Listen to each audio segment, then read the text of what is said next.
Music Zone Podcast. Someday I'm going to come up with an even catchier title. Maybe we'll just call this 401's Who Wants to Rock. But, well, we'll get there eventually. We'll figure it out. I am your host, the mandated reporter, and frankly I'm mortified, Mr. Mark Radulich. And if Anderson Silva is not the pound-for-pound greatest fighter in the world, then who is? Never mind. That's wrong show. And that laughing you hear in the background is one of the three beards, the metal coop, Mr. Robert Cooper. How you doing, sir? You know, I think for our 1 year anniversary for this show, we need to send somebody some cornbread that was done too well. I may do that. I may have my wife make you just a pan of cornbread done too well and send it to you. Instead of hugs and kisses. I'll send you some too. I'll be like, hey Mom, I'm gonna make some cornbread, and she's like, you're gonna burn down the house. Let me do it. And then you'll say to her, that's what I'm trying to do. Done too well. Yeah. Let me tell you what. Go ahead. No, finish. I was going to say, this is the album review podcast, but really I'm the only metal guy, so technically this is like Hammer of Doom, the podcast. Maybe that's what we should call it, Hammer of Doom. Maybe instead of calling it because initially when I envisioned this podcast, I wasn't going to do just strictly metal, and I wanted to be more of a roundtable format, kind of like the MMA show, where we would discuss news items and play some music from some new albums. Make it kind of like an actual radio show.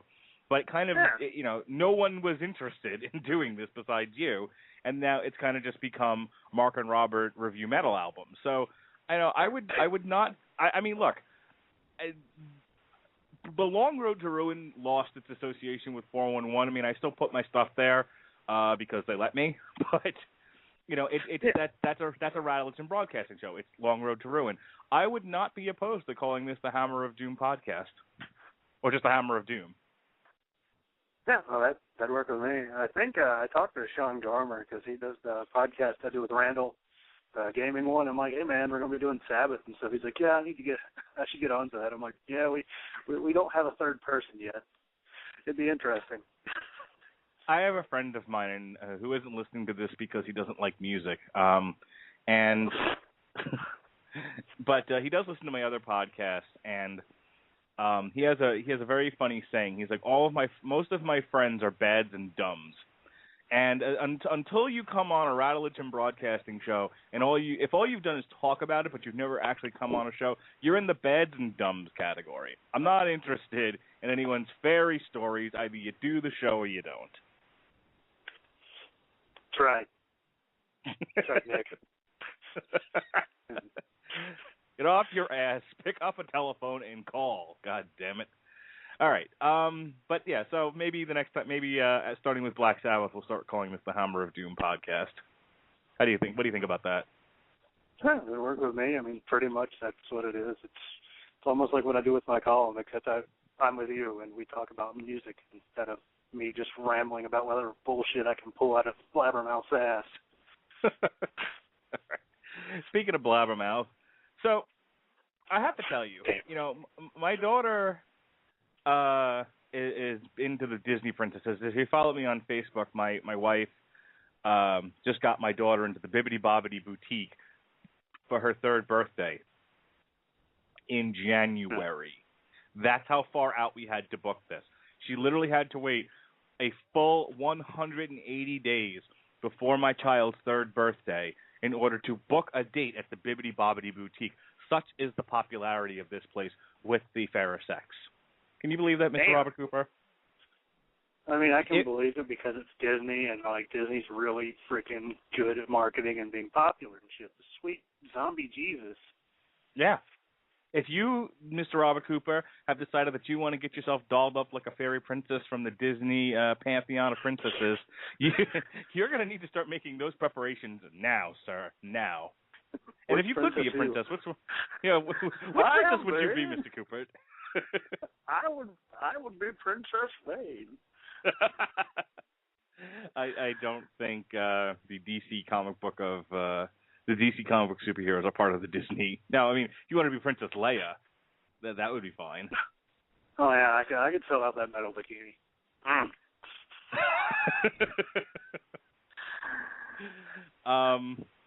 There's a YouTube video of kind of what do you call it, cosplay nerdy girls sort of dressed up as Disney princesses, welcoming Princess Leia into the pantheon of Disney princesses. And I played it for my daughter last night because I thought it was like a fun Disney song for her, not knowing what it was. And then they get to the part where it's like, you must promise not to eat. And I'm like, click! Moving on, Lily, moving on. The point of all of this is I would rather review Disney princess songs than Super Collider. What have you done to me, Robert Cooper? Well, see, you got to look at this on the bright side. If it weren't for this, like, if this album that I described today as enjoyable as having a flesh-eating virus inside your sphincter, without this, we would have never done the Megadeth retrospective, and you never would have, like, really come to appreciate Megadeth. So on the bright side, you got that, but on the downside, you get this. But I promise to you and to the metal faithful out there, you know, all four of you, hi, Jesse, I promise that we'll make this entertaining because, you know, bad music and bad movies are a little different because bad music, you really just kind of makes you mad or you just don't care about it. Whereas with bad movies, you can, like, just riff on everything. You think this way. Bad movies is like bad sex, okay? Because bad sex you can at least have fun, you can laugh at, and hey, it's still sex. I mean, you know, you'd have to go some for it to be so bad that you never want to do it again. It's still sex. Bad music is like heartburn. There's nothing good about it. It hurts. It won't kill you, but it's not pleasant. There are so many better things you can be doing. You could be listening to a good album. You don't get the same enjoyment out of a bad album that you do a good album unless it's just like, you know, like really, really bad, like, you know, Rebecca Black's Friday level of just annoying. Then it's funny because you get to torture people with it. But yeah, this album it's not good. It's very boring. And if as anybody who has listened to the past two podcasts, you heard how much I love Megadeth and how far I will go to defend them. That ends like that. Basically, that defending status just like pretty much ended with this album. Like, you know, I was like, okay, Riz. This is the album that broke Robert Cooper. Are you serious? Because that's breaking news. Yeah. I don't have a good breaking news. I won't news. say it broke me. I just say it pissed me off because, like, before I was like, okay, you know, one bad release, that's something. But this year was just like they went from good release, great release, good release to just shit can. And I'm like, okay, Dave, one more album. If you fuck up one more album, I swear, you're going to hear a lot from me. Let me say this. Let me say this much, and getting away from such ancillary topics that I know people tuned into this podcast to hear, like Disney princesses and such. You know, if I could be serious for a moment. You're not Lance Storm. You can't say that. I guess I can. He's not using it. I will. Okay. If I could be serious for a moment, the problem that I have with Megadeth's 14th album, Supercollider, which was released on a new label, Tradecraft, via Universal, on June 4th, 2013, 2 days after my birthday, as a matter of fact, is that after Risk and Trust and Euthanasia and Symphony of Destruction's album. What's the name of it again? That's Countdown to Extinction. There we go. Countdown to Extinction. You're trying to think a world needs a hero, but it's just not coming. But they did a slew of albums where they were trying for a more mainstream hard rock feel, and you know it begins with Countdown to Extinction, which is great, and it ends with The World Needs a Hero, which is horrible, and somewhere in there is Risk. And then they have this succession of albums that come out where they're back to form. They're sounding like a modern heavy metal band again. You know, it was Megadeth at Megadeth's modern best. And you figure, what you would assume that they're going to stay in that milieu, you know, for any album coming out, that they're not going to go back to, you know, an era in that band's history where they turned more fans away than they garnered. And yet, Supercollider, and yet Supercollider is an album full of hard rock shit. It is, we're right back to where we started again with The World Needs a Hero. I mean, this doesn't even have sort of the symphonic boom of Countdown to Extinction. It's just shit. And I don't understand, and maybe this is where I depend on you, if you could provide some insight as to what's going on with Old Man Dave. Because I'll tell you what, not only is this album not interesting to me, not only is this, I mean, if this were any other, here's how I would review this album. If it wasn't Megadeth, I would have given it at least a C. Because this sounds like one of those bands that the WWE uses to promote its pay-per-views. Okay? Oh, God. It's got that lame kind of, you know, mainstream rock appeal to it, where it's like, okay, well, I can totally see why you would attach, you know, WWE fart in your face, you know, live on pay-per-view to this particular song, because it's completely inoffensive, modern tripe. Like Five Finger Death Punch. Yes. Shut up. I had to get that in, you know. Boo! But get off the stage. But instead, but this isn't one of those bands. This isn't, you know, any one of those bands that gets associated with the WWE, which is, you know, mostly crap. This is Megadeth, and it's Megadeth doing a swift departure from every album that was good over the last couple of years. Why, Robert Cooper? Why? I think this all stems from because I listened to after our last Megadeth podcast, I went and listened to the Dave Mustaine's commentary over the album, and then I went back and listened to it again, like when I was while I was listening to the tracks, just seemed like, okay, this is what he was thinking of. During the title track, Supercollider, he's like, well, you know, there's some songs that don't need to be heavy, you know, they're just good songs. They don't have like those, you know, really fast, those really insane riffs or anything, or those like fast solos. They're just good, and you don't need those things to have a good song. And I think that is the problem. He forgot what brought him to the ball. Like it doesn't, like as you said, it makes no sense. Does Dave Mustaine periodically forget that he's in Megadeth? You know, like I think so. Like sometimes he wakes up and, you know, and thinks, you know, I'm in NSYNC, you know, or I don't know. But I'm still in Metallica. Yeah, I don't think you'll ever get that confused. But it makes no sense because, you know, a lot of in the '90s, those bands, like even though like I think there's a few bands like in thrash that stayed thrash, like, you know, Slayer, and there's some other bands like that, like Overkill. They went a little groovier, but they're still thrash. Now other bands like Anthrax went more regular heavy metal, and then Megadeth and Metallica, they went hard rock.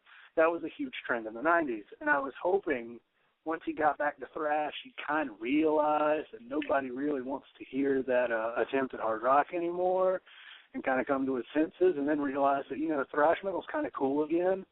You know, it's not as cool as it was back in, I don't know, like, you know, 1989. You know, it's not as cool as it was then, but it's still got a pretty solid following. But then he just did this. Oh, man. I have to wonder if some of it has to do with Right. Gigantor. Hang on, and I promise I'll let you have your say, but I wonder if how much of this has to do with Gigantor. And, you know, Gigantor has a rough time, I think, competing with Rockstar Mayhem, which tends to pick the harder bands. I mean, they pick everything from, like, Behemoth and Mayhem to Slay. Amon Amarth. No, Mayhem's been on it. No, Mayhem has never been on it. Could you imagine Mayhem being on that? Like pigs' heads and blood everywhere? Yes, I could. I'll look it up if I have to, but I could have sworn I thought Mayhem was on like one of the smaller stages. Maybe I'm wrong, but they have had Behemoth on. They've had some pretty rough death metal bands on that tour, Yeah. and then their headliners are like Slipknot. This year it's Rob Zombie, which is no big deal, but underneath that is Five Finger Death Punch, clearly the best band in metal today. I will throw my phone all the way to Florida just to hit you in the head. Children of Bodom, Machine Head, etc. So I think it's hard for Gigantor to sort of compete with that. So instead they go in the other direction, and it's like, okay, well, who wants to go to a rock show where the bands aren't quite as heavy? And I think like Megadeth, sort of the idea behind this is, let's put on a more mainstream super rock show with us at the top of it. Maybe they're writing now albums sort of to reflect that mentality. It's the only thing I can think of. I don't know about. I mean, this year's Gigantor is just ass. I mean, you've got Megadeth. Okay, it's Megadeth. They don't play much. They won't play anything from this new album except for like one song. So, still we're singing. Then you got Black Label Society. They're pretty good. They're serviceable. And I think at the bottom of the card is Jason Newsted's band. Newsted. I don't know if you've heard any of Newsted, but they're pretty solid. Pretty solid fare. I can dig them. Then you've got Hell Yeah, which I'm not a huge Hell Yeah guy. I think Hell Yeah is amazing. Like Hell Yeah. Hell Yeah. They're not. Yeah, they're not my thing. And then you got David Draymond's band Device, which just sound like Disturbed. All right, so yeah. I'm going to say this. Once again, we're almost a half an hour into this, and we haven't played any music yet. So to get to that, let me say this. The best song on the album. Yeah. Not every song on here is what I just described. Most of it is, and that's why I started this way. But there are some songs in here that actually sound like Megadeth. Unfortunately, A, it's not enough to balance out the album. B, even at that, it sounds hollow. For example, here's the first song off the album, Kingmaker.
Actually, I think this song is one of the best on the album because, while it didn't feel as Hang on.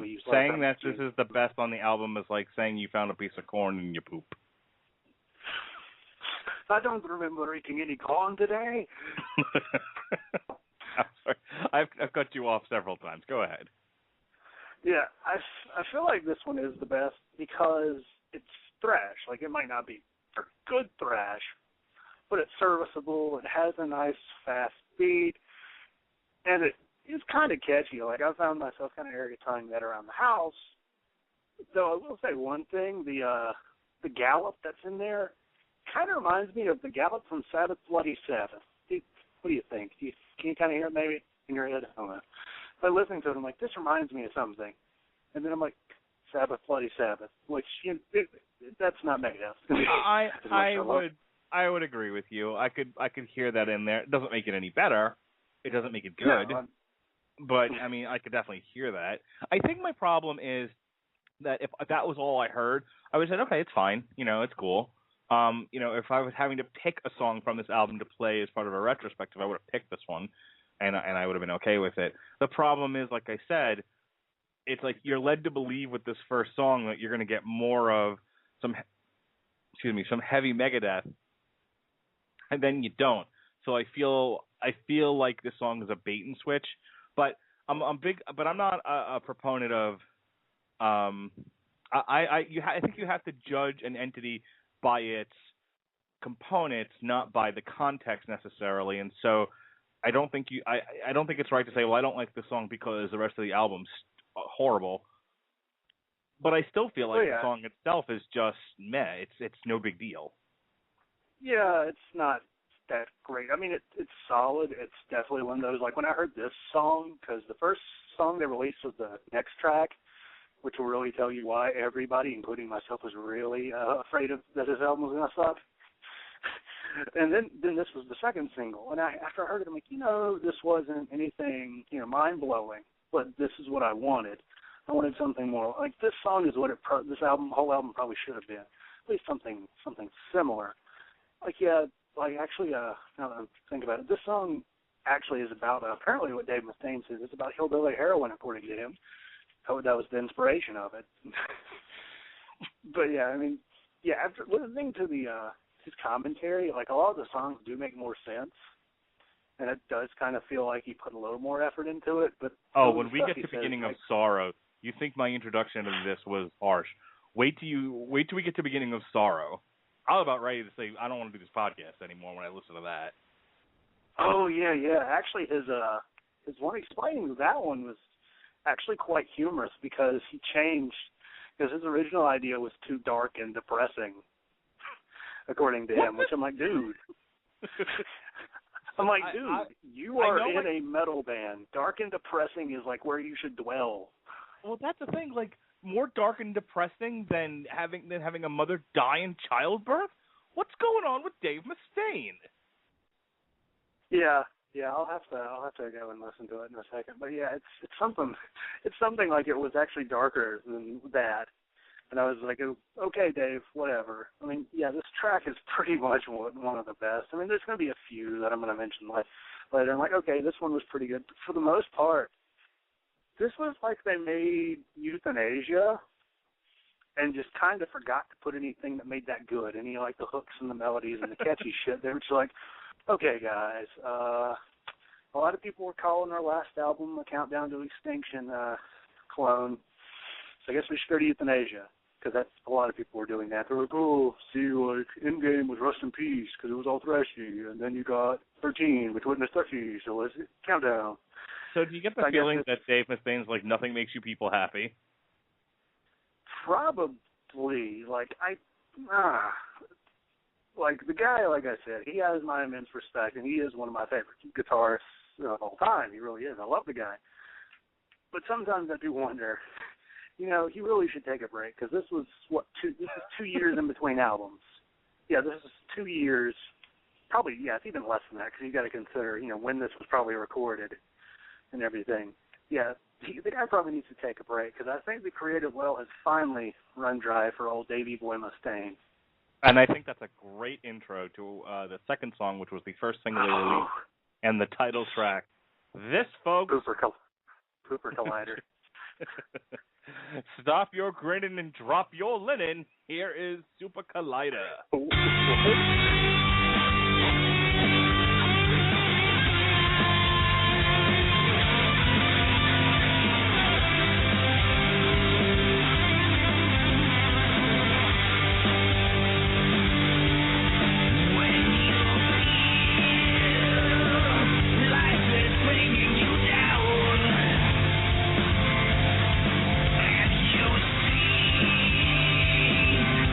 You're all alone.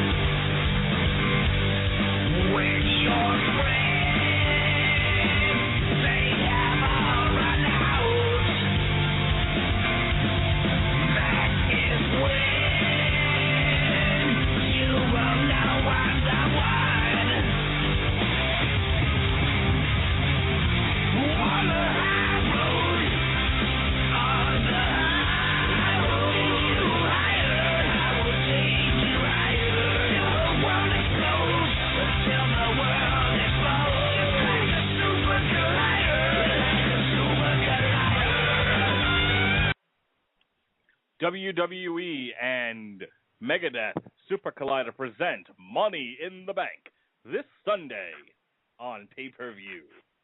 WWE and Slim Jims. Isn't that what that song sounds like? Like, you could totally see, like, you know, in the run-up to Money in the Bank, you know, various wrestlers fighting and falling down to that song. And I think that would make the song more interesting.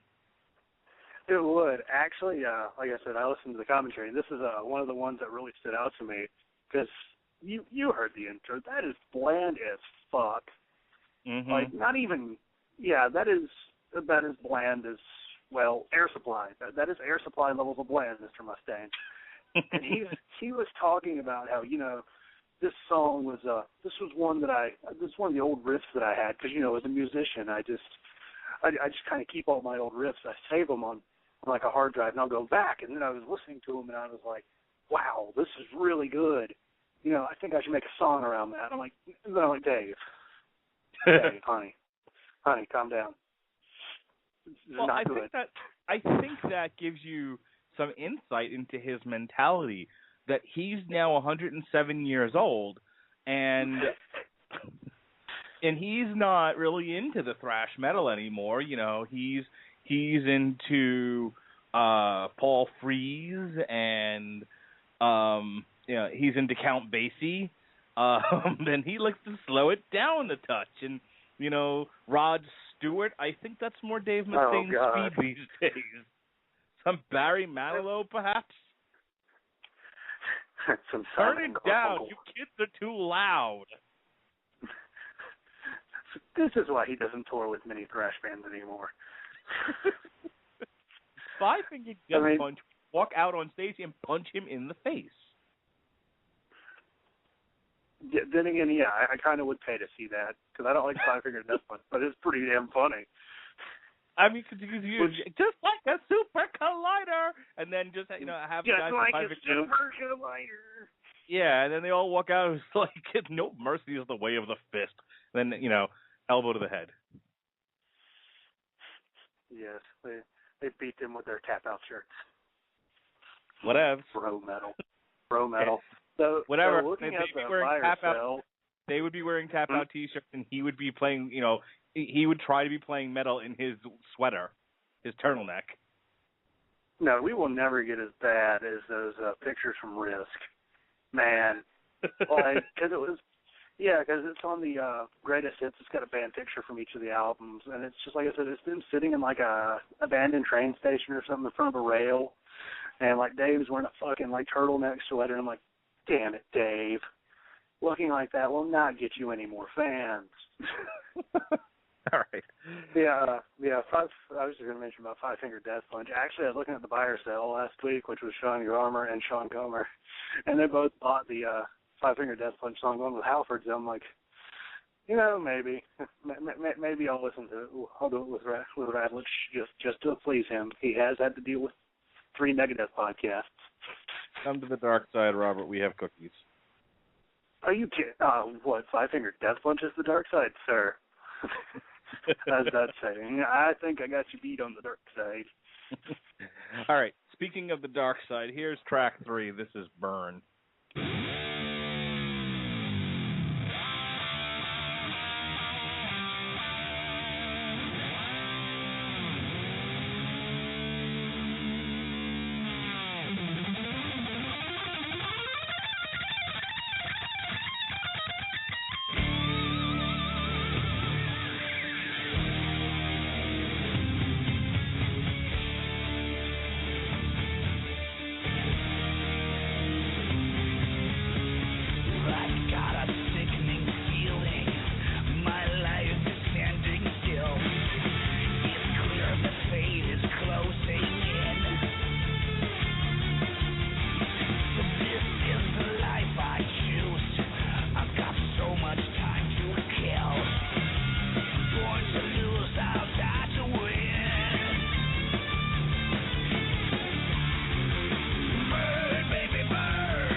I was on a Casual Heroes podcast recently, and we're talking about the whole, Fandango thing and how like they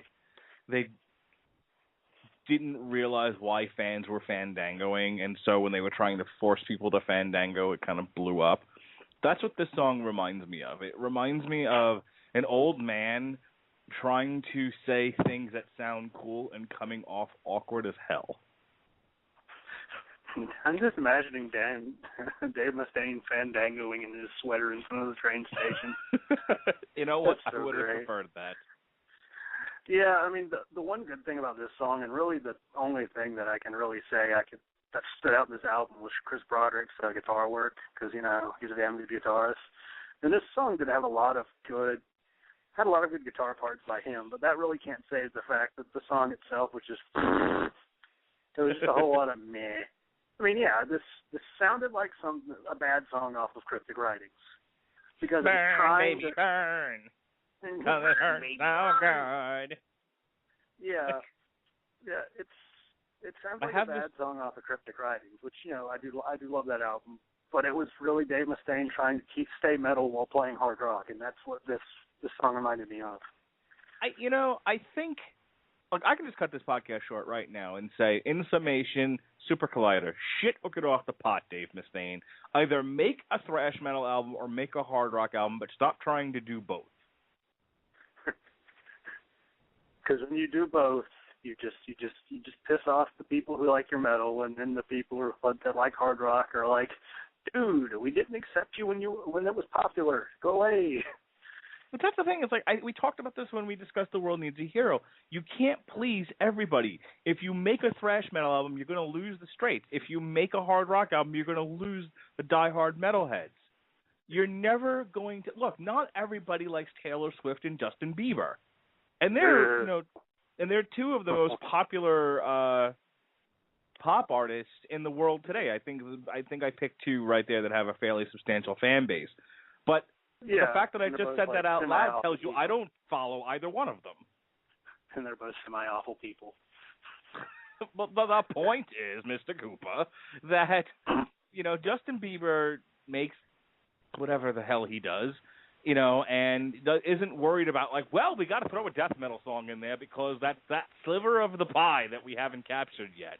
Taylor Swift. Could you imagine for a second, there's a song by Autopsy called Dirty Gore Whore, where he's just talking about how he's going to kidnap this woman and rape her and kill her. Imagine Taylor Swift wrote that song about one of her boyfriends. Bam! Right there. She needs to cover that pie. I was going to say, and perform that song in corpse paint. Yes, and you know what? Me and you, we're gonna get a halfway point, like Georgia. I'm gonna kidnap Lambert, and we're all gonna go enjoy it. I don't see, and there's a really good example. Jeremy Lambert and I couldn't have more opposite taste in music. There is not anyone on this earth who could satisfy us both equally in terms of music. I'm sure there's somebody out there that we could both enjoy, but the point that I'm trying to get at is anytime Dave Mustaine writes an album where he's trying to appeal to everybody, he creates a lot of nothing. You cannot make everybody happy.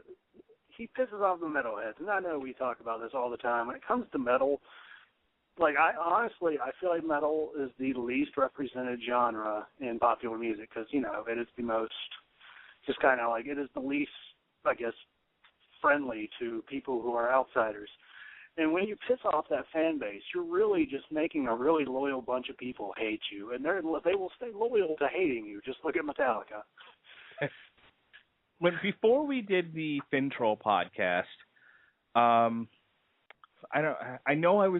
was playing a lot of Fintroll, but I was also, this was around the time that I went to go see Goat Whore. And, of course, I loved telling people that I was going to see Goat Whore because I liked the reaction I got when, people are so awesome.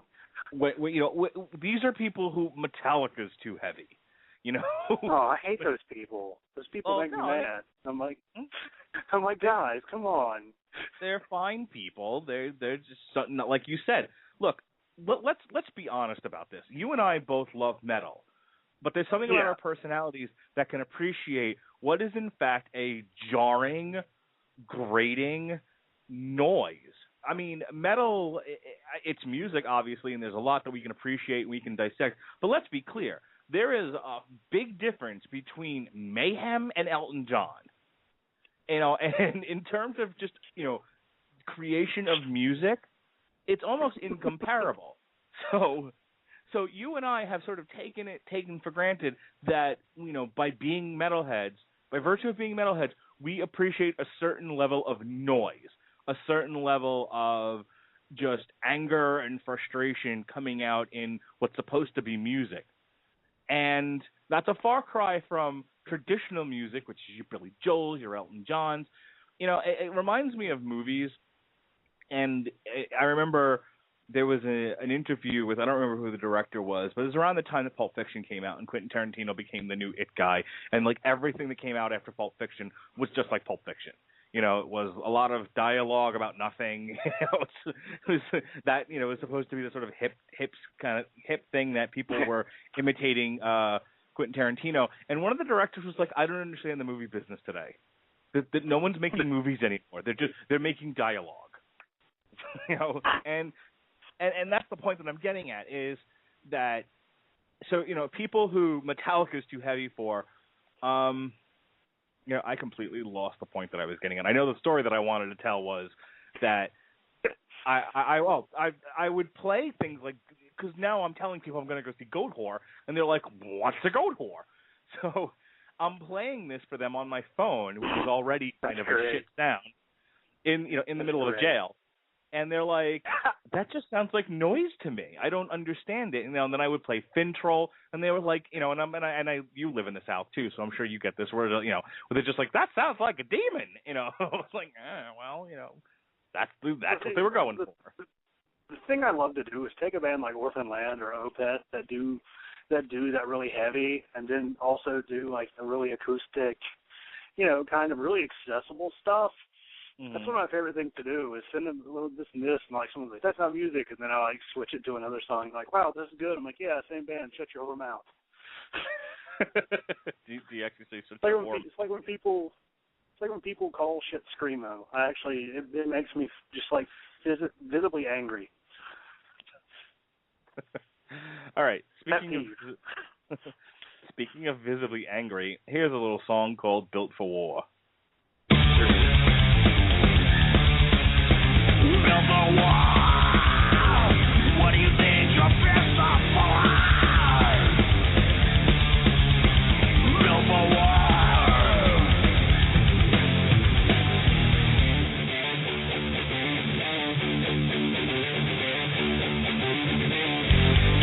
Listen, I didn't start this. Believe me, I will finish it. Built for war. You call down the thunder.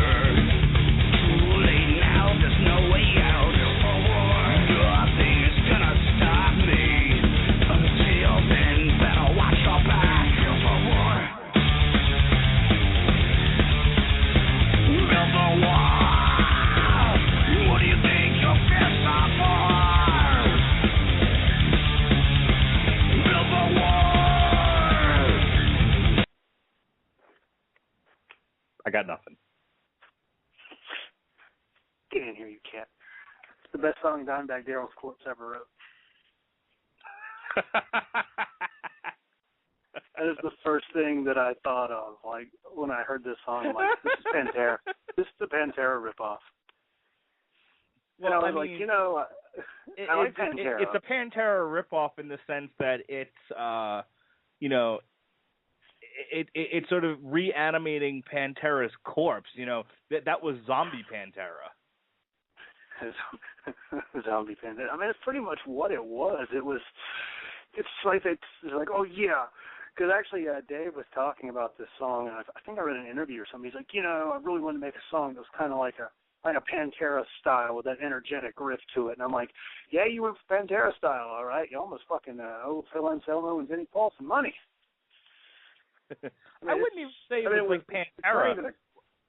Damage Plan. That's what that actually reminds me of. It reminded me, and it still wasn't good, but it still really didn't capture it the way it should have. But it just reminded me of of Zombie Damage Plan. It's not even good enough to be Zombie Pantera. It was Zombie Damage Plan. Yeah, I could see that. And the lyrics are just bad. And the structure of the song, I feel like I've heard it before, but just because of the fact I was listening to music and trying to go back to another song in my head, I couldn't place it. But I feel like they've done this whole thing where it's like in the middle of the verse, it's just like they repeat something. Yeah, I feel like I've heard that from them before. But this sounds like something UFC presents Built for War. Like the whole thing, didn't it feel like something some fucking like tribal tattoo again tap out? Even better, Affliction shirt wearing douchebag would listen to before the UFC show. Because, you know, I love MMA, but that is like a lot of the stereotypical fan. A douchebag. So what you're saying is this is a lot of testosterone and no rhythm. A lot of testosterone, bad tattoos, and no rhythm. Yes. Yes, I am. Okay. I mean, it was not a good song. I mean, it was a good attempt at it. Good attempt at covering Pantera, and you ended up getting bad Pantera, which is Damage Plan. No, but that's the thing. It's bad Damage Plan. Like I wouldn't have even associated it with Pantera. It was just bad. Yeah. Well, I mean, then again, most people don't associate things with Damage Plan because, you know, most people are like, oh, yeah, Cowboys from Hell, Walk, and that's as far as they get.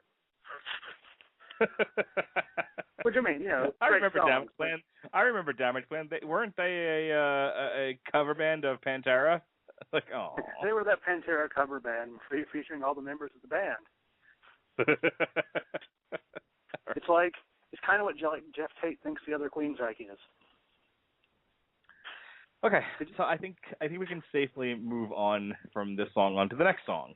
We'll just breezing right by. This is not going to be a long podcast. It's like, you know, people are like, oh, it's kind of a shorter podcast than normal. Mostly me and Robert bullshitting here because I don't have a lot to say about a lot of these songs. I mean, how many more times can I say this is just a lifeless mockery of metal? Of what we should be getting. Yeah. So, as this album has gone off the rails, here is track 5, Off the Edge.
Oh my God, look what the cat dragged in.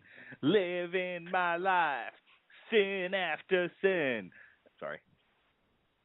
You know, this song had the lyrical, like, you know, dude, it was about as deep as your average Rihanna song. Well, that's why I broke in there with look what the cat dragged in. I mean, yeah, I was just listening to this. He rhymes me with me for an entire fucking verse, and then goes it, and then rhymes it with it. I'm like, fuck, you know, and especially with the chorus, why not let Rihanna do this? I don't like Rihanna, by the way. I mean, it just felt bland. Okay, so you listened to the commentary. What was Dave Mustaine's? I'm actually not going to interrupt you. I want to give you as much time to explain this as you need without my cracking jokes or commentary or, you know, go off on a tangent where I tell you stories about Disney princesses or something, or Peter Shabeta being raped twice in 6 seasons of Oz. Let's see, off the edge. I'm actually just going to put the commentary. Yeah, because I forgot what it was about. I already listened to the commentary and I forgot. I finally give you an opportunity to just talk without me interrupting you, and you're like, yeah, I got nothing. Well, I'm listening to it right now. He just said, I didn't expect the song to turn out as well as it did, which means this is a shitty song. Okay. This is horseshit, folks, and it actually turned out a little bit better than that, so I'm happy. Good. Yeah, he's talking about, like, the song was called Jumpers because, it was just like people going to jump off the bridge and shit because, life sucks. I mean, yeah, 35 seconds. That's pretty much that first quote was all you need. Yeah, it was not, like, the commentary of it wasn't memorable enough for me to remember it. I just listened to it less than, like, an hour and a half ago. It's, oh, man, like, this song here was obvious filler, bad filler, and sounded like a pop song. Like, not in tone, but in basically rhythm and, basically rhythm and lyrical content. It felt like it felt like he didn't write it. He didn't produce it. It was just like, okay, here you go. We've given you this, this, and this. Sing it. That's what it felt. It felt like there was nothing really here. It felt like shit. That's pretty much all I can say about it. Kind of like, at least with some of the stuff on Risk and The World Needs to Hear a Lot was bad. You could tell he was involved in it. He cared. He tried. This was nothing. This was like he had no part in it. He didn't care. It's another song and another album. Where's my money? Yeah. Was he forced enough, this is... No, I was just going to do this. Also, at gunpoint. Was he forced to record this album at gunpoint? Was he being held hostage? Was a family member being held hostage? Do you have any insight as to what drove him to write such an album that it just feels so forced? I don't know. I think perhaps he was, because they were on like a 2-year release schedule pretty much consistently, like 05, 07, 09, 2011, 2013, and this one 2013. Maybe he felt like he had enough creative stuff flowing to make a new album, and then he realized, oh shit, I don't have any, but let's try to do it anyways. I don't know. It just, because it doesn't feel like he cared. I mean, listening to the commentary, you can tell there is thought into these songs. It's just, it definitely does not come across. Because he was talking about in the commentary for this. This song is about the, they put the boats out on the bridge or something for jumpers, and then they'd, when the person would hit the water, they'd come scoop them up and take them off. I'm like, okay, quite the premise. Wish you would have done. Well, let me ask you this. What is going on in Dave Mustaine's life I said we need Angry Dave in order for there to be a Megadeth album. This is like almost complacent Dave. Well, I was going to say, you definitely get the sense that the songs are dark. Like I said, when we get to Beginning of Sorrow, I hate that song with a passion because of what it's about. I listened to the commentary for that too. That was funny. We'll get there in another song, but I don't want to get too far ahead. But the point that I was getting at is clearly he was inspired to do a dark album, lyrically at least, but I don't understand why. Some people, they tackle a subject and you can get their sort of self-righteousness or their anger about a certain subject, their passion for the subject. And at least that comes through the album, and I can respect that even if I don't necessarily like the music. Okay, I feel like Dave Mustaine's... I don't know quite how to express this other than to say I feel like Dave is just complaining. This feels like somebody who, no matter what you give them, if you gave them a chocolate sprinkled chocolate ice cream cone, he would complain that the ice cream is too cold. Nothing's making this person happy, and so he has to make everybody else around him miserable. But the stuff that he's picking at isn't relevant to anything. It's like he's just looking around the room and finding shit to complain about. And that, folks, what do you mean the ice cream is cold? What do you mean the ice cream is cold? Do you understand what I'm saying? yeah, it kind of feels like, when you were in high school, back before I was born. I'm kidding. You were in high school when I was born. So I remember you were like, 1993, my junior year, and I'm sitting here thinking, 1993, where I was still involuntarily shitting my pants. Which was last Tuesday. But, yeah, for you, Grandpa. Oh. But, no, I think of you more as like Uncle Mark. You were the Eddie to my Javo. Wonderful. Yeah. Oh, I hope our careers don't go the same way. I don't mind dying in a bed from heart failure at a young age because I abused myself considerably. I'm just thinking about the wife that I got. That's true. I don't want to be Chavo because, I called him Jabo Guerrero for a reason. That's so great. Anyways, where was I? Oh, yes, high school. You remember in high school, your English teacher would be like, okay, write a prompt on this, go. It's like this whole album felt like Dave Mustaine, like his inner English teacher told him to write, all these songs, okay, here's a prompt to go. There's not really any soul in it.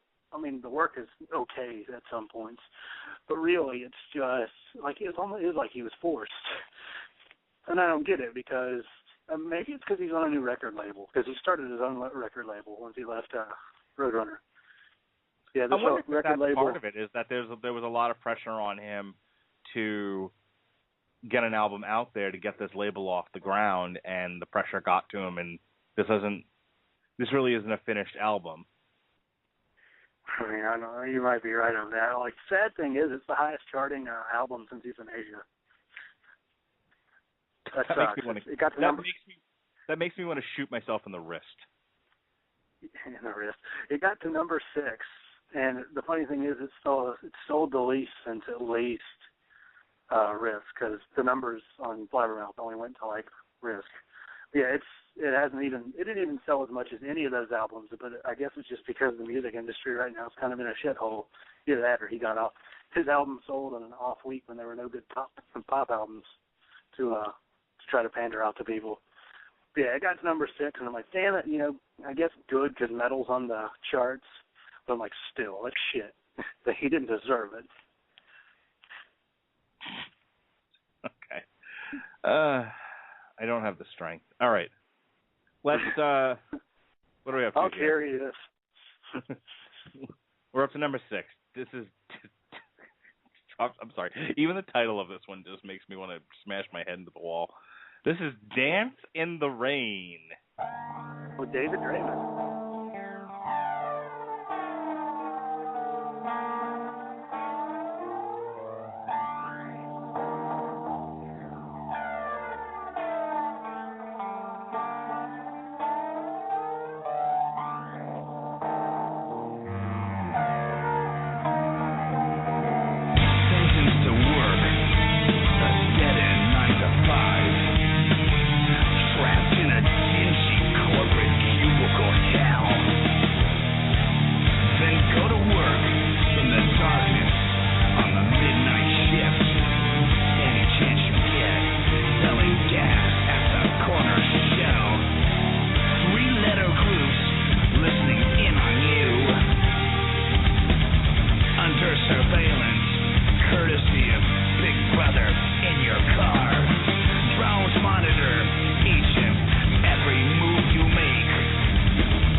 Is mega star, celebrity, guitarist, and singer in a 20-plus-year-old band complaining about working the midnight shift at a job? Is that what I just heard? Yeah, actually, it's actually one of my more favorite songs on this album, which isn't saying much. I thought this was one of the better ones. Well, yeah, I mean, you can sing about it. Like, off of Endgame, the last song, The Right to Go Insane, is about a guy, it's basically about someone who's been working, their ass off and is still not coming short, and they're going to go nuts and shit. That's fine. But, yeah, this song, like I said, I actually liked this song very well. I mean, I won't say it's maybe it's one of the three songs that I'm like, okay, that was good. And that's not like, it's not Megadeth good. It's just general good. So, first of all, that whole bit in the beginning is really just jarring. David Draymond's fault. And David frustrating. Draymond's fault. Normally, he's in the song too. Normally when they do like those talking parts, like, pull over, shithead, it's the cops. It has that Megadeth charm. That I said it makes them feel like they're from another country. Yet this had all the charm of a fucking rattlesnake. It was like, I was listening to that. I'm like, oh my god, you're like in your 50s or some shit. Shut up. Stop whining. Well, actually, this song has David Draymond of Disturbed in it towards the end, and he helped he helped Dave with his singing in this song, I'm sure you can tell, and he helped write some of the lyrics. Oh, no, I didn't hear him say ooh-wah. Ooh-wah. But, yeah, I practice on that. No, not really. I've just become good at that because I'm good at metal logos. Anyways, the commentary, because, I'm just going to start listening to the commentary during the song, and I totally forgot this, and it is the greatest thing ever. The idea for this song came from a fucking fortune cookie. I should tell you everything right there. He's like, I'm trying to think of how I started. He's like, I was at this Nouveau Chinese restaurant getting some fast food. When it came to me, I got some fortune cookies, and I opened the first one, and it's like, something good is going to happen to you, like, some random act of kindness. And then the next one had a proverb, it's better to dance in the rain than wait inside for the sunshine. And he's like, that's a really good idea for a song. So the first rule of writing, write what you know. Dave Mustaine hasn't known half the shit he's whining about on this album, I would imagine, for multiple years now. Look, right. if you're a bunch of kids and you're putting together a band and you're out there singing about how you can't make ends meet and it's hard times out there. Okay, I get that. That's you right now. If you're 50 and you're a multi-platinum success and you're still singing about hard times and having to clock in and your boss is a douchebag, fuck off. Well, I mean, I'm sure he did have that problem because, he wasn't always in a successful band. I know he used to get paid. You so sound like the parent right now. That's like, you can't. It's like, my child didn't bully another child. You can't suspend my child. You were totally standing in front of this band taking bullets, man. But no, I'm just saying he can draw from then, but you can't really bitch about it now because it's not all that authentic. Though I do remember in his his biography talking about how he used to deal drugs, and that's how he got more into metal because he'd get paid in vinyl. I'm like, fucking. Yeah, but he was like 12 at the time. Was he? Something like that. Yeah. I mean, I can. You're pretty much right. Though really, if you use that logic and go back through a lot of the Megadeth discography, you're going to be like, God damn it, Dave, shut up. But, I would much rather have a guy trying to act like he's still poor than your typical hip-hop artist.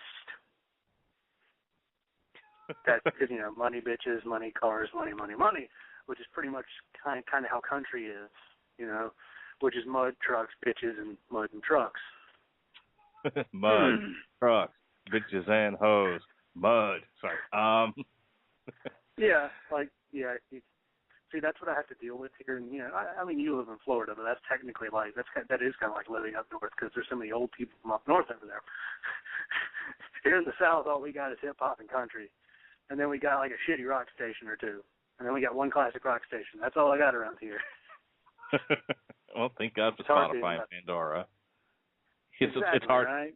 You should start. You should start a band, Mr. Robert Cooper, and sing about how there's a lack of good rock radio stations. It's hard times out there. Let's see if dude, I could totally start a band. I have like a ton of shit like I can write about, and not even like life experiences. Like I'm actually a pretty good poet, so yeah. You need to write a song about how you need to write a song about pooping in a treehouse.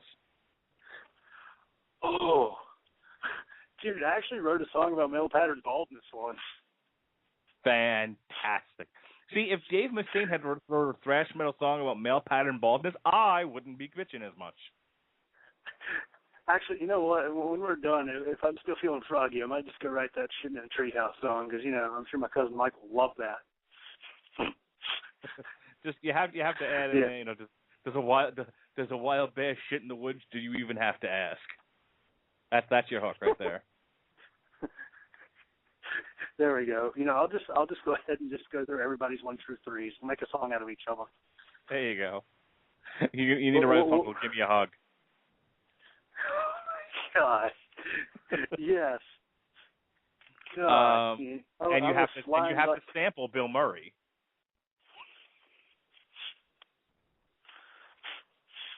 That would be great. All right. We've been having a lot of fun. I love how off top. Well, yeah. Well, I mean, we're making fun because this album, like, the bad thing is it's not even so shitty that you can just, like when I first heard it, I was so angry. I could have done this whole thing, like, vitriol, pitchforks, and torches, but after listening to it again, I'm just like, this is just so damn bland and half-assed. Like, I'm still mad about it, but really it's just more, I can make fun of it because it's just that bad. Yeah. Well, this next one got my dander up. This is The Beginning of Sorrow.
Okay. Giving it another listen. First of all, it's one of the better sounding songs on here.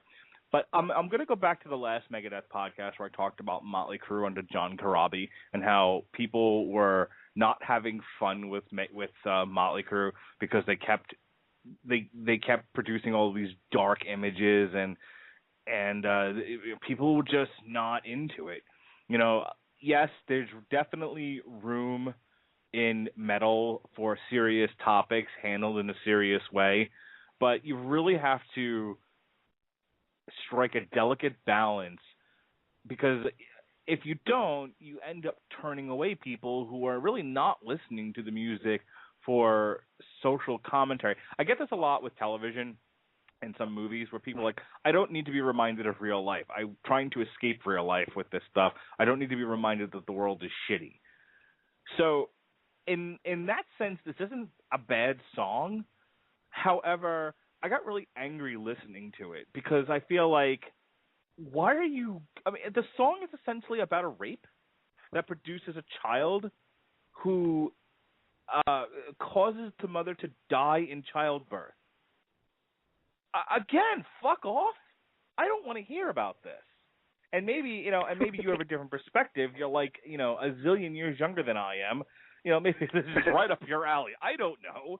But I'm listening to this going, I would rather hear about Five Finger Death Punch punching people in the face. I maybe that's just me, but the whole theme of this song made me incredibly uncomfortable. And I was like, oh, this is like being smashed in the face with a dead fish. I mean, the content matter didn't bother me because, as I said, I am younger and my sense of humor is more obtuse. So really, I just take a lot of things. It's just like, okay. I mean, yeah, this was a realistic song. Actually, I got the songs mixed up at which one was too dark. The next one was the one that was too dark, and I'll talk about that. Because I'm listening to the commentaries as this song's playing, because really I don't need to hear them a third time. This song, actually, he was talking about, originally it was Sean Drover and Chris Broderick, the guitar. The other guitarist and the drummer, they made this song, and they wanted to make it about the apocalypse. And, the beginning of sorrows and shit. And he's like, everybody does that. So, I think we should do something different. So instead he was talking about, a person's world coming down or something like it's the apocalypse for them. And he's like, well, the story's about a woman who gets pregnant and it's either have the kid and she dies or abort the kid and she lives. So she decides to have the kid and she dies. And then apparently the kid goes into foster care and then he ends up sleeping with a girl and leaving the family like his dad did, and then it just starts this whole chain. He says for each verse it's the beginning of somebody else's sorrow, and I'm like, okay. I mean, I can appreciate that. I don't mind realism. Like the movie End of Watch. I don't know if you've seen End of Watch. Have you seen End of Watch? No. Okay. Well, that movie is very, very realistic. Don't get me wrong. I love realism. I'm the one defending Man of Steel to people. I'm the one who thinks The Wire is the best show in the history of television, both because of their elements of realism. I'm going to let you finish, but let me say this much. I think the problem is this one hit too close to home for me. Okay. This is my life. Not that I'm the product of a rape or anything. Nope. Hi, Mom and Dad. Nope, not at all. Born in the suburbs. I'm not implying anything. I swear. Don't disown me. I want to be in the will. I'm not going to go off on a tangent. Googly. There we go. But I have been in the social service field in some form or another since 1999, 2000, if you count the year that I was a teacher. You were a teacher too? Damn. What have you done? I have not been a male stripper. Nor have I been. Thank God for that. And nor have I been an elected official. So there you go. Then all your credibility would go out the window. That's good. But yeah, so I became a teacher in 1999. I started doing social work in 2000, and I've been doing it ever since. So 14 years of being in this industry and knowing kids who came up in horrible situations. And I've worked in foster care for a good amount of that. So, and his name, his first name was Ward, his last name was of the state. I know those kids. I've known them in multiple states. This song bothers me. And maybe someone listening to this one's will fuck off Radulich. I mean, not every one of us is a social worker. Maybe kids who are listening to this who are foster kids are like, oh, good, he's speaking to us. I remember when we did the Pantera podcast, and I said, Pantera spoke to me at a time where I needed someone to listen because nobody was, and the comments we got on that was, white boy, shut the bag, white boy problems. White boy okay. problems. So maybe I'm the only one that found that funny. Maybe some people will listen to this and feel like I felt like Pantera. This song speaks to them. It bothered me, and I'm perfectly okay with my assessment of the song not being a broad enough reflection of the song itself. That's fine. I'm okay with that. All I can tell you is that it really, really upset me listening to it. Yeah, I mean, I could definitely see that. I've never been a foster kid or really known many foster kids, but at the same time, I can definitely see how, being somebody who's been around these people and seeing basically their experience turned into some shitty-ass Megadeth song could be quite bothersome. Yes, because exactly. Because it's a very heavy personal topic. Now, somebody who's not really been around that, it doesn't really bother me because I'm like, it's just really one guy's interpretation of how that all goes around. But at the same time, it can hit a little too close for home people. You could just be like, dude, you don't know shit about it. Don't write about it. Making me uncomfortable, you little bastard.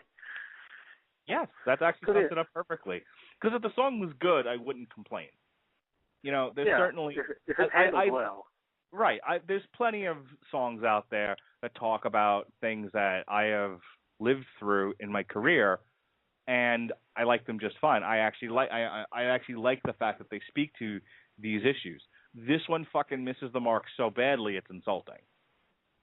Yeah, like Countdown to Extinction. The title track actually won a fucking Save the Tree award from somebody because it's about basically overhunting and shit like that. That's causing all these all these species to be wiped out so quickly, and it's a song about that, and it handles it quite well, and it's a pretty good song. I like it. And some people, like, I don't know who the fuck they are, but they got some award for that. I'm like, okay, but something like this, it's handling a very personal, very serious thing, and it's really just not handling it quite well enough to get away with it. It's kind of like, Kobe, Rick Stroll in a hotel room, then he wins the championship and everybody forgets. Well, this is like Dave didn't win the championship and everybody still remembers he's a rapist. Well said. All right, folks, you've now heard the song that pissed me off. Now we're going to go to the song that pissed Robert off equally, if not more so. This is The Blackest Crow.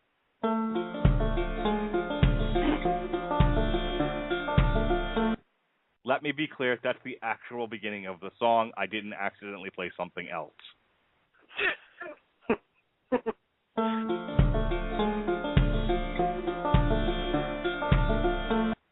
Oh, the cow kicked Nelly in the belly and the barn. Oh, the cow kicked Nelly. Sorry, I'm done. I promise to play the song for real this time.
You have the floor, Mr. Cooper. Sweet zombie caveman Jesus. I mean, I can understand taking something like bluegrass. I have heard so many different genres of metal with, folk metal, where they take, something native to where they're from, or, just a sound from somewhere, and then made it metal. Like I've heard Japanese folk metal. I've heard, like, a New Zealand band do Chinese folk metal. I've heard Celtic. I've heard folk metal from all around the world. And I've never heard somebody try to use bluegrass, besides maybe like some weird-ass idea Mike Patton had. Otherwise, I've never heard somebody do it, and this is why. This is such... this should have been on, like, the special edition. It does not fit at all anything else on this album. This album is already pretty much just a steaming pile of shit. Like, after that banana and peanut butter sandwich I ate today, that is that type of shit that that it is. It is just not good. Like, it made me pray to get off the toilet after 20 minutes. That is what this song is. And that really sums up this album. This song, apparently, because I listened to the commentary like a few times, like once or twice, because it's actually quite interesting. This was the song that was too dark, at least originally, because it's about his mother-in-law getting Alzheimer's or something, and he was going to write the song about, about her dying, and then he's like, I can't do that because that's a little too dark. So he went with, after she's dead or something, like how it is after she's dead, and just about, I guess Alzheimer's is a thing, which is a heavy topic, but he decided to go fucking bluegrass, yodel, dodel, banjos. Like, he shouldn't have done it. This might have worked better if it were like a ballad from Risk, where it was, just acoustic guitar and Dave singing, but Dave probably can't sing that well anymore. I mean, it would have been done better if it weren't like this. But it was a really boring, it was an attempt to make a song around a just boring as fuck banjo, and then just failing, and the subject matter of this song, it really, I almost want to say it's just kind of, they shouldn't have done it. Like, if you're going to tackle something like, Alzheimer's, and something that's really close to you since, your fucking mother-in-law has it, I think you'd at least, I'm speaking directly to Dave here, I think you'd at least take more care in the song that you're building this around. You don't go and get a fucking banjo, or as he talks about, a ganjo, because nobody can play the banjo in his band, so it's a banjo with a guitar neck, so they can get that pretty well. It's a guitar banjo, and he's got like crow sounds from a fucking iPhone when he was at a drive-thru. Yeah, that was also mentioned. It was you're welcome to talk after I say this, but no, you're doing fine. Please continue. I mean, it's a bad attempt at infusing something that naturally does not fit with metal, and they did not take enough care with it to meld the two. You can put anything. I've heard fucking Middle Eastern folk instruments, the sitar and stuff like that. I've heard that melded so beautifully with like a metal song, and it's just so good. They did heavy, they did soft, they can do everything. This, they took the banjo and tried to country fry metal, not even country fried, it's country fried it. They tried to make fucking Colonel Sanders chicken, and it failed because they turned fried chicken into chicken shit. That is pretty much what they have done. It's not good. It wasn't enjoyable. The subject matter wasn't anything that really fits what they were doing, because you don't even hear country really talking about shit like that anymore. Just, damn it, Dave. Just damn it. You didn't have to do this. You could have taken this song. You could have put it special edition and be like, okay, tell us what you think. We were kind of experimenting around. He could have, you can just go. I'm pretty sure I've said all I could without any rebuttal, but it is not what anybody is looking for from Megadeth, nor should it ever be, at least like at this level. Like, if he brings it, because I think he wanted Willie Nelson for this song. I think he wanted, if he wanted Willie Nelson, I don't think he could get him. Then he wanted, some country singer. He wanted some female country singer to do it, and then she was like, nah, sorry, I can't make it. So he ended up just having to fucking do it himself. I have to wash my hair. You have to wash your hair. Oh. Shania Twain, we'd like to get you on a Megadeth album. I'm busy. Oh, doing what? I have to wash my hair. Wash my hair? I remember that line from somewhere. I can't remember. But yeah, I could swear I've heard that recently.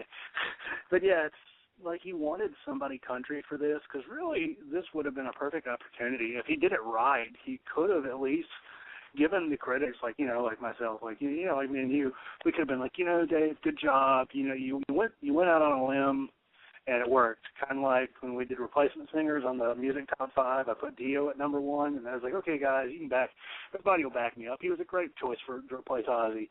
Then nobody picked it, and the entire comment section didn't pick it. And then one guy's like, yeah, I love how Coop tried to go out on a limb and pick somebody no one really expected, because I guess Dio for Ozzy is just kind of a weird replacement in terms of style.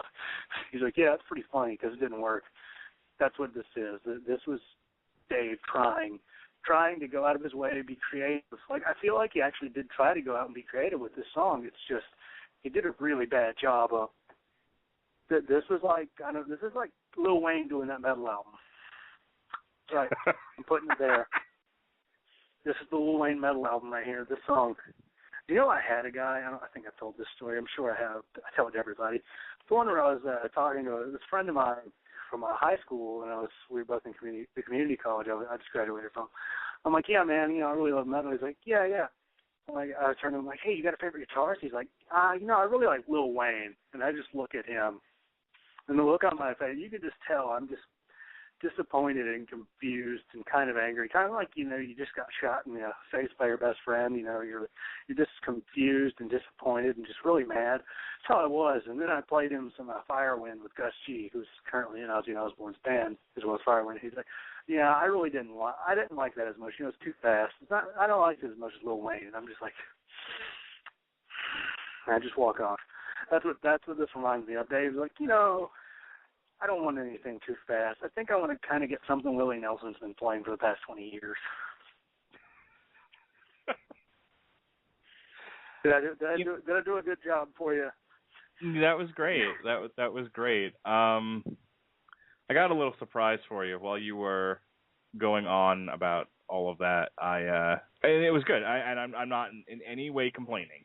That was what we were looking for. Because I wanted you to have a canvas to paint on, that you get all your vitriol out on that song, because I know how much it bothered you. Talked about that in the last show. But there's two things. I have a surprise for you, but before I unveil my surprise, I want to address the idea of country music and metal.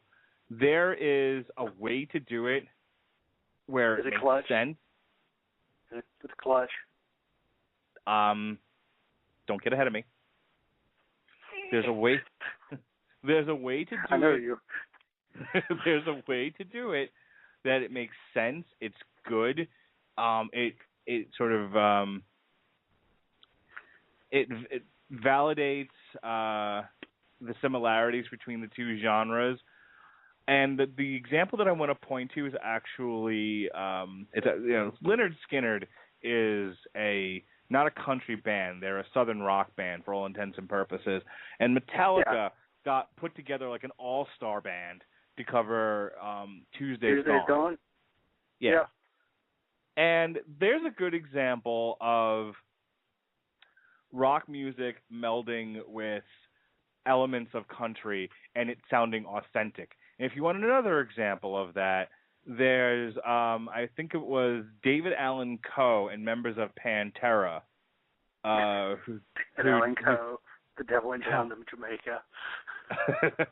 I can't remember the name of the band, but yeah, it was members of Pantera and David Allan Coe. I'm gonna look it up in just a second. And they did like a country metal fusion album, and it sounded great. So I don't think Hank the Third. Okay, it wasn't David Allan. I thought it.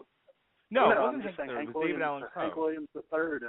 Hank Williams III does like a country metal thing. I've never heard it, but I've heard it's pretty good. Yeah, like I don't know if it's really. It was Rebel Meets Rebel. Rebel Meets Rebel is fantastic. Yeah, Rebel Meets Rebel. Go listen to it on Spotify when you get a chance. Rebel Meets Rebel is an all country metal fusion album, and it's amazing. It takes all the best elements of both genres and melds them together. This was fucking fail. Okay, this Blackest Crow. I mean, like, it's okay. I happen to really like country music, having been from New York and all. Whatever.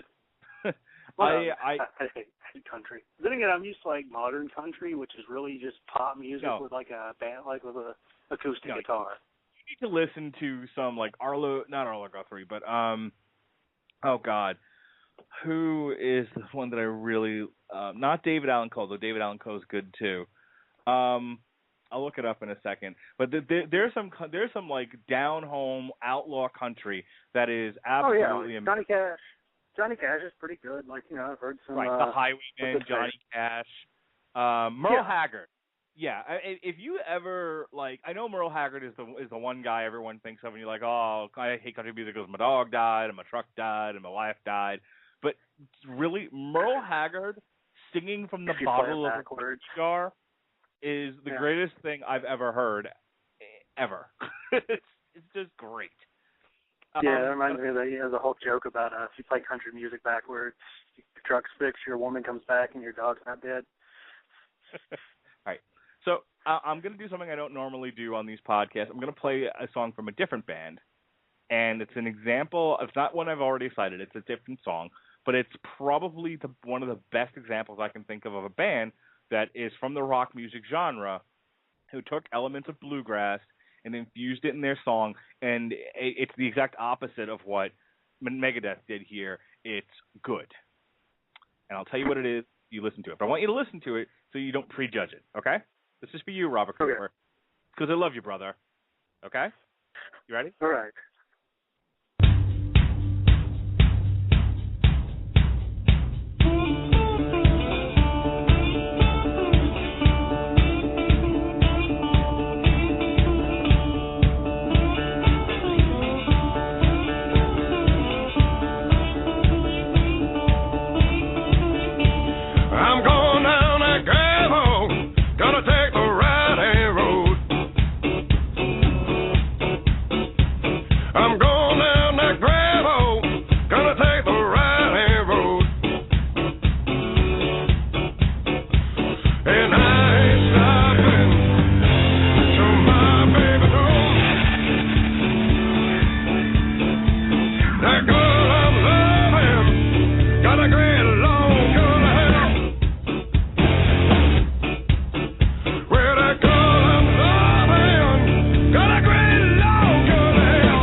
That was actually very good. So Is it delicious? Is it delicious? I could never see it was delicious. I could never see Megadeth doing that. So I couldn't see bluegrass being brought to much heavier than a hard rock. I mean, what about you? Well, then again, Volbeat. Volbeat does a lot of that, which I'm assuming that was, I'm going to guess that was. I was going to guess that was Clutch, but it might be Volbeat. No, it's Clutch. Okay, well, I thought it was Clutch because I'm pretty sure I've heard you reference that song before. Yeah, that's Gravel Road by Clutch from Robot Hive Exodus, and it's not one that we played on the retrospective, but it's kind of my go-to. It's my go-to track for anyone that's like, oh, rock music and country don't go together. Well, there's an example where could you have taken the rock music out of it? Could you have taken the country, the bluegrass out of it? It just works so well together.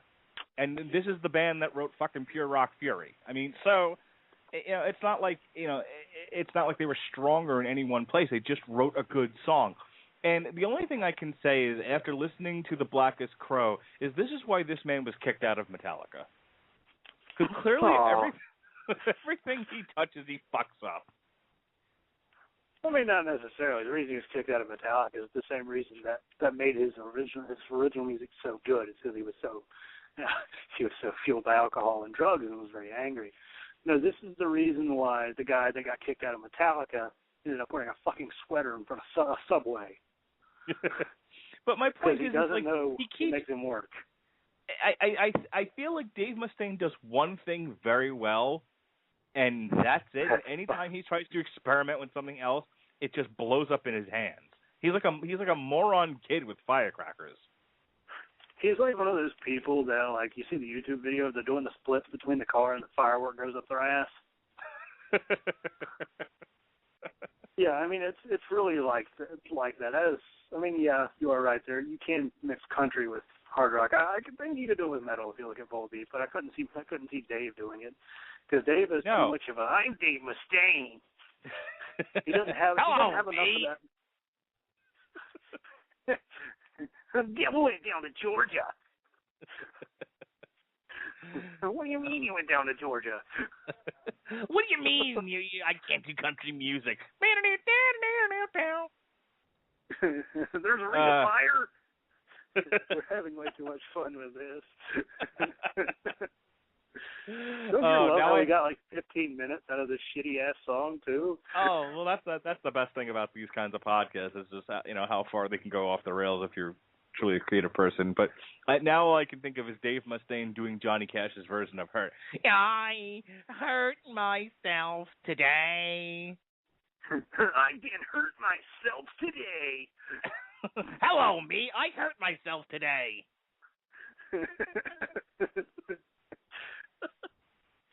Let's just forget to remember. Oh, that's cute.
Tell me what it's all about, Mr. Cooper. Okay, well, this one was like kind of a piggyback on the last one. Like this one's about something like when you first get Alzheimer's and stuff, and you start forgetting to remember things. And he's like, I don't remember. I don't remember what got me money. I'm sorry. Please continue. That's what this album is. I forgot to remember what thrash was. I don't remember what brought me to the dance. What do you mean they don't like this shit? Hello, me. Who the fuck are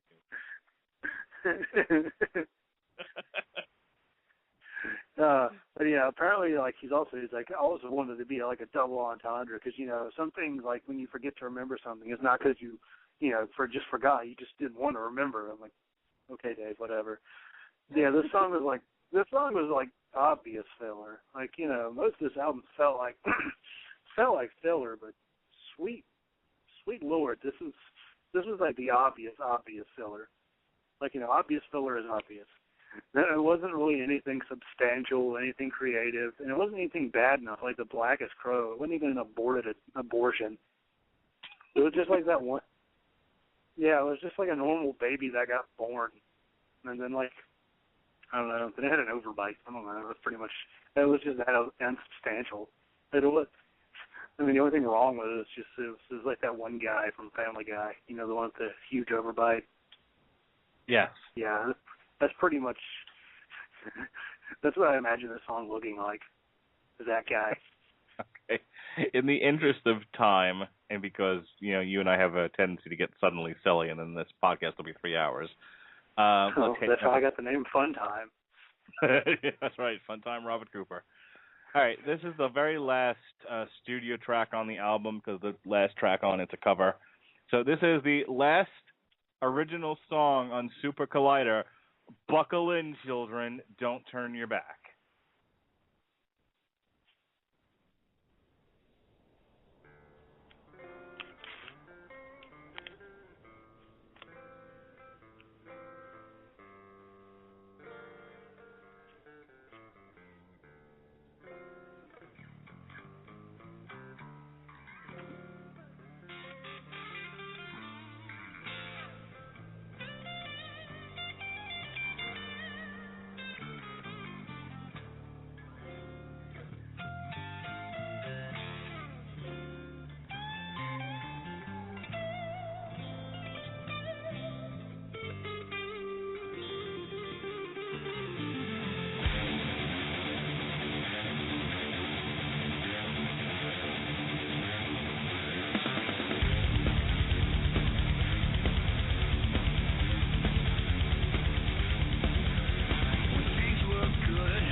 I would never turn my back on you, Mr. Robert Cooper. Why, you afraid I'd lick you or something? But you see, lick me? Yuck. I don't like to be touched. Exactly. That was my thought. I mean, I'm just, you don't like to be touched. Oh, I'm a hugger. I come here, Mark, and then you pull out the matriarch. Back off, asshole. it's like, oh, dude, it's so nice to meet you. Hey, personal space. I got a bubble. You're fucking, you'll get back. Yeah, hug my wife. Yeah. I run off with my child.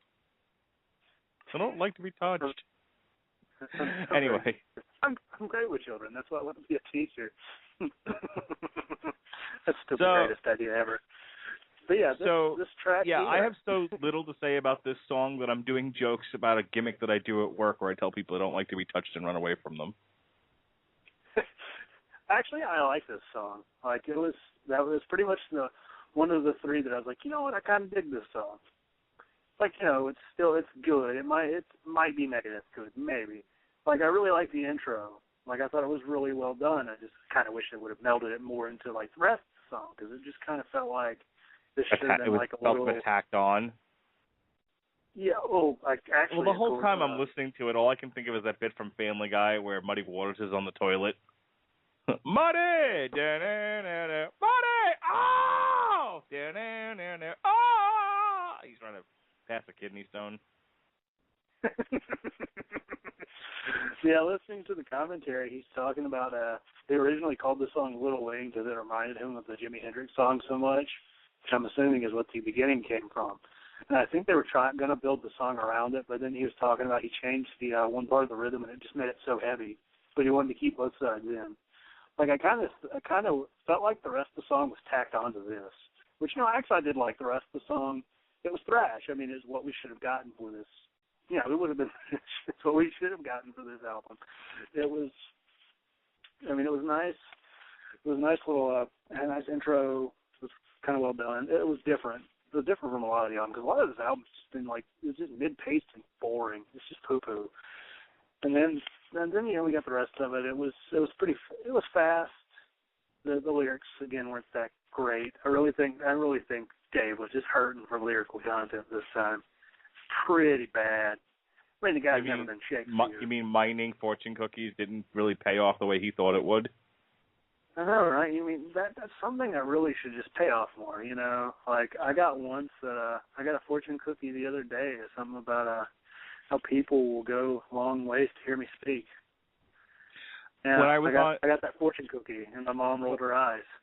I told the one of my 1, 2, 3s that I did on the Three Beards that no one will ever hear because I can't figure out how to send you my Audible Audacity, my Audacity file for some odd reason, was how a friend of mine talked about forming a band called where I was gonna it was a death metal band, and I was gonna read lyrics to recipes on stage, and we called the band Fra Diavolo. And I feel like that to me is kind of what happened here, where it was like where Dave was just this. And instead of calling this Supercollider, he should have called it Writer's Block. Writer's Block. You know what? You know what we need to do? We need to form a band, and then I can just read recipes in my band voice. Give it a shot.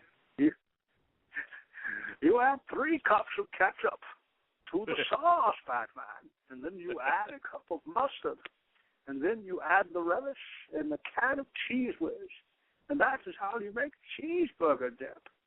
It will be your mouth's reckoning. I was hoping you were going to end it that way. Course, by the way, you have now ruined the Dark Knight Rises for me. I know Kevin was talking about something about how hard he banged, and then he's like, he tagged me in he tagged me, and he's like, all I could think of is Robert Cooper. I'm like, I'm sorry. It's kind of like I watched it. Time. I watched it like a weekend or two ago, and every time he spoke, all I could think of is you doing an impression where you like ran out of shit to say, and you were like, "I'm Bane." At the end of I am Bane. Yeah, there was once actually, because at that community college, I'd hang out in the student lounge. I would, every time I'd want somebody to go, I'd come over where I was like, get over here! And then they'd just come over here. So now every time, someone says, get over here, I go over and like, yeah, I think a scorpion. And then the other one's like, no, I just thought a Cooper. I think now I have this image in my head of, hello, me. Hello, I'm Bane. Hello, me. I'm wearing a mask, and now we will break Batman's back. With the Supercollider. This podcast. I will supercollide this city into the ground. You should do an entire. I'm going to make you do it right now. Take all of these. You don't have to do them in order, but you should take all of these song titles and just have make Bane do a speech using every single one of them. Tell a little story there. You want me to do it after Cold? I'll do it after Cold Sweat. I need a little time to come up with something. All right. So, what was once us talking about, the only cover on this album is now going to be a giant distraction. Well, he comes up with a bit to do when it's all over. Isn't this a fun podcast, everybody?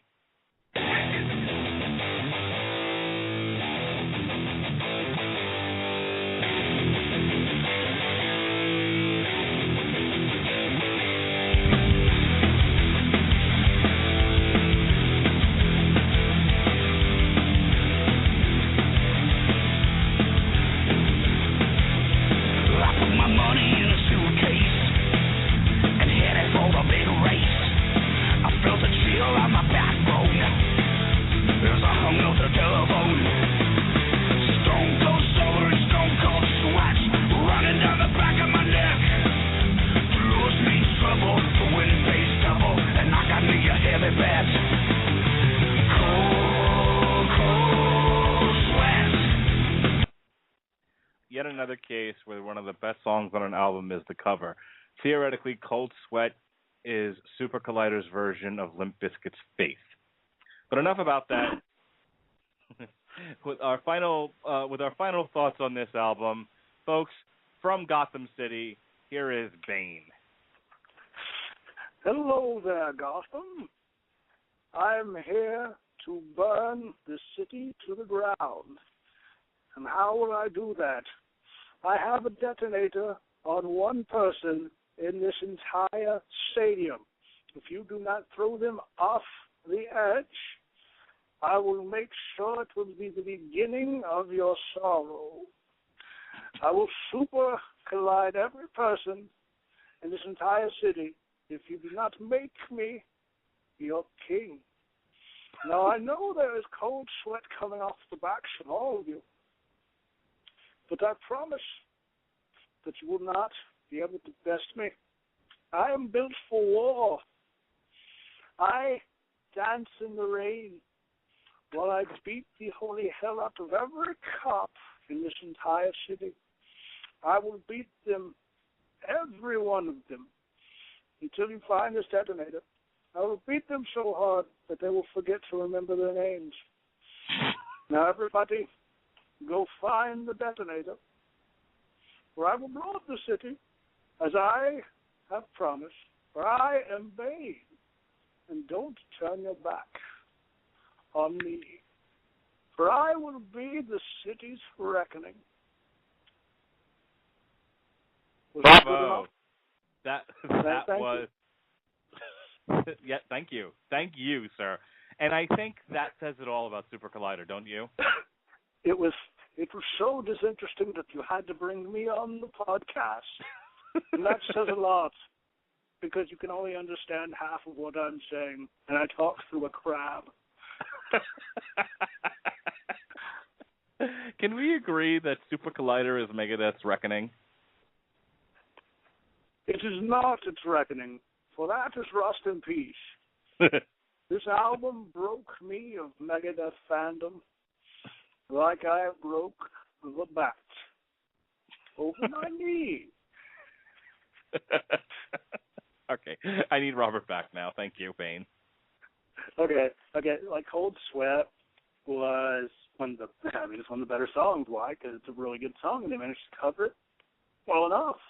I mean, yep. Good job, Dave. You managed to take a good song, end cap it at your album, and then make it look like, it's kind of like it was bookended. Like Kingmaker is a decent song. It's okay. Cold Sweat's a pretty good song. So, really, if you would have taken maybe like, I don't know, Don't Turn Your Back, maybe if you would have taken that song and just made like a 3-song EP, like, how like Metallica did with Beyond Magnetic. So they just took the outtakes of Death Magnetic and made an album. They should have just made a 4-song EP and just called it a day. Yep. I agree. I have nothing else to say about this. We've thoroughly run this whole album into the ground. So let's just turn the page here, no pun intended, and talk about happier things. Next up on the agenda is the new Black Sabbath. We will talk about that album in 2 weeks, track by track, song by song, right here. Are we doing on the special edition? I didn't know there was a special edition. I haven't even listened to the new Black Sabbath yet. Oh, wow. Yeah, on Spotify they have the special edition, which has like 2 extra songs or something. Okay, well then we'll do that one. As long as I can find all the songs on YouTube, then that's fine. Oh, it's on Spotify.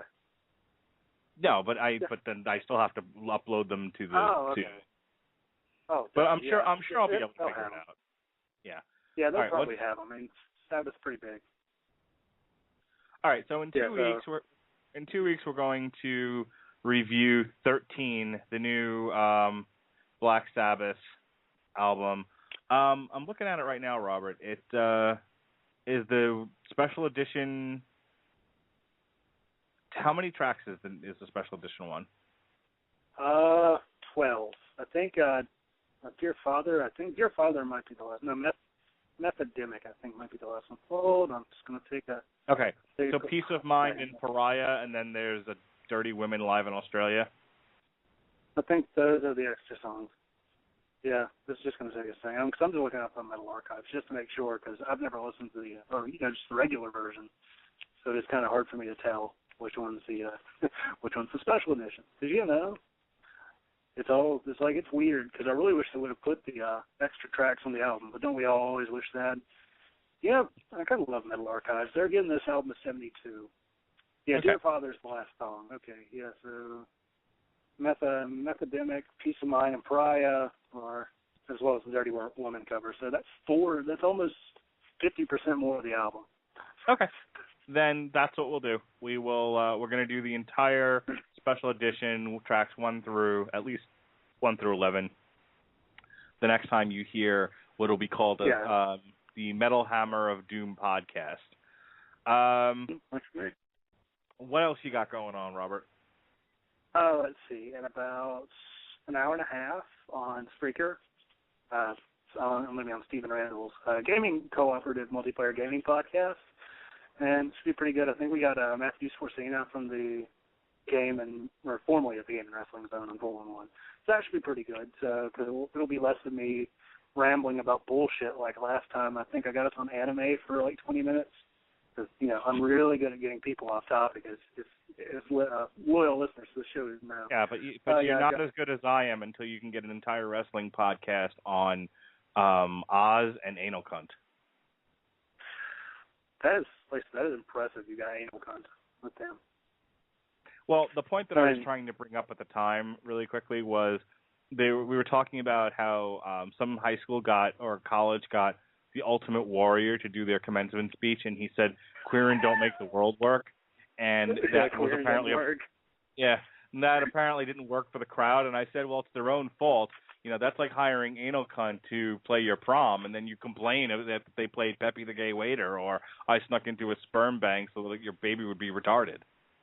Or I sent Holocaust videos to AFV. Right. If that's what you bought, then that's what you get. Yeah, I mean that's pretty simple.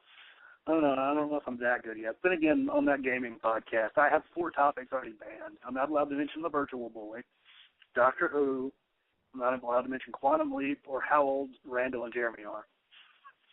Do you mention your podcast? Do you mention that your podcast that you do with me? Because I don't feel like you plug this show enough. Oh yeah, I plug your show. I plug the show all the time, don't I? I always plug it on the Beards, and I always plug this show on I don't know, man. Because I listened to the show where you did nothing but talk about the gaming podcast you did to the point where everyone was making fun of you. Well, yeah, because we were talking about video games, and I had just done a 3-hour video game podcast the night before. Like that was the only reason that came up is because it was honestly like the same fucking topic. Okay. Yeah. I want to hear more mentions of this podcast, especially tonight's one because we had so much fun. Oh yeah, it was a ton of fun. It was almost as much fun as our Central podcast where we talked about the damn band from Star Wars. Yeah, see the 3 Beards does have a good effect on me. It loosens me up a little. I'm less serious. There you go. Man, all right. Music is serious business. What else do I have? Oh, let's see. Last week I finally got the Melvins review that I was been looking to do for 2 months, but I kept so lazy to do it because cover albums suck. Never try to review a cover album. It's not that they suck in as albums. It's a bitch because you have to listen to the original and the cover to see what they did with it. So yeah, I mean it was a fun album, but I reviewed Everybody Loves Sausages by Melvins. That was pretty good. Let's see. I'll be in Wrestling Fact or Fiction this week, which would be pretty fun because I need to watch Raw tomorrow before I answer everything because I'm kind of behind on wrestling. But hey, the Live Family debuted. That should be pretty good, and we'll be talking about that on there. Anything else I have? Well, the Hammer of Doom every Sunday, or this week it was Monday because I was a little late on getting it in, but it all worked out because there was a P. Diddy, or is it P. Diddy? Yeah, it was a P. Diddy album or something like that. No, it was a Jay-Z. It was Jay-Z. Okay, yeah, it was a Jay-Z album review came out the same day as my columns. Jeremy moved with the Music Top 5, which I am in, which is Top 5 train wreck songs, which was a weird topic. But Crush 'Em was number one, just to let everybody know. Yeah, because, it's like I Can't Look Away. It's kind of like, that was the description, like a song so bad you can't look away. You can't say no. Like, I had a Metallica song, too, off St. Anger. I hate that album. And I'll also be in the top 5 for the Game Zone, which will be top games of the 90s. That'll be quite interesting. But, yeah, and the 3 Beards, because, I wasn't in it this week because my stepdad wanted to go see Pain and Gain, but I'm going to hopefully get a little review of that in for this upcoming show. It's pretty much like your morning shows, kind of like what me and Mark did for half this podcast, just randomly talking about whatever we want to. Yeah, we do that.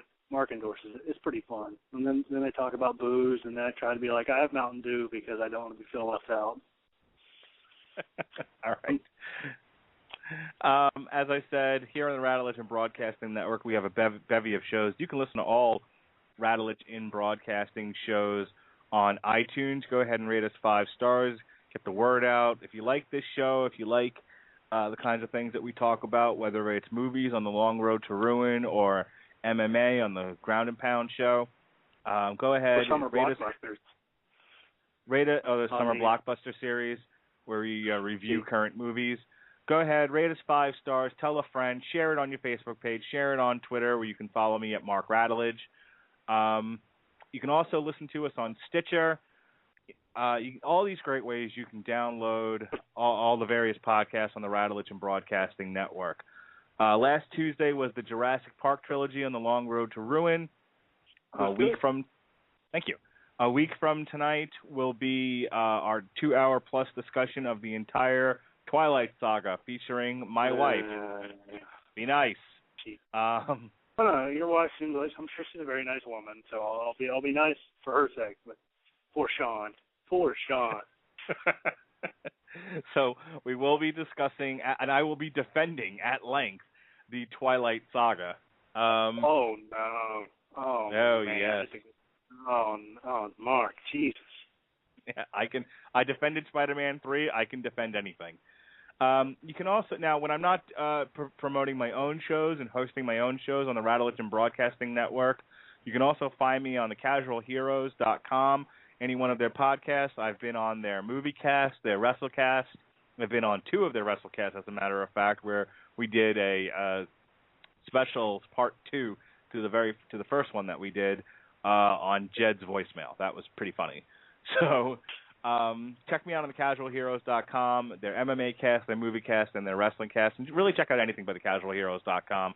They are they put out some excellent content, some of the funniest stuff I've heard outside of the Three Beards. Exactly.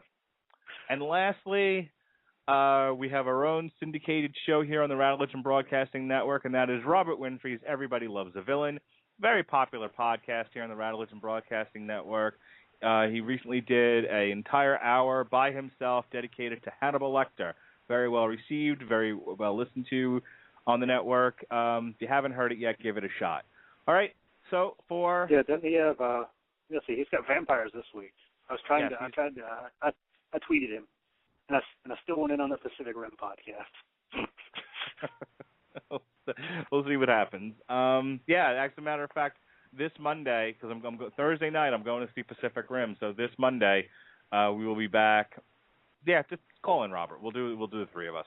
So how I'm going to squeeze you and Jeff into an hour-long podcast of monsters and robots, I don't know how I'm going to pull that off. I might not talk. Well, no, you should totally talk, because I haven't listened. I've been wanting to listen to this podcast because I am curious to see how Jeff is without anybody else to argue with besides you. Hey, he's not bad. We just tend to. He's a very strong personality, and we tend to sometimes both very passionately want to discuss something, and we kind of clash a little bit. But I mean, he knows his movies, so it's a good hour-long discussion of present movies. We did Iron Man. We did Man of Steel. We just did a split 7-inch where half of it was The Lone Ranger and half of it was Monsters University. So you can check that out on the Radulich and Broadcasting Network, which you can find on iTunes and Stitcher. All right. So that's it for the plugs. That's it for the show. Thank you for joining us tonight as we looked at Supercollider by Megadeth. Until next week, be well, be safe, and behave.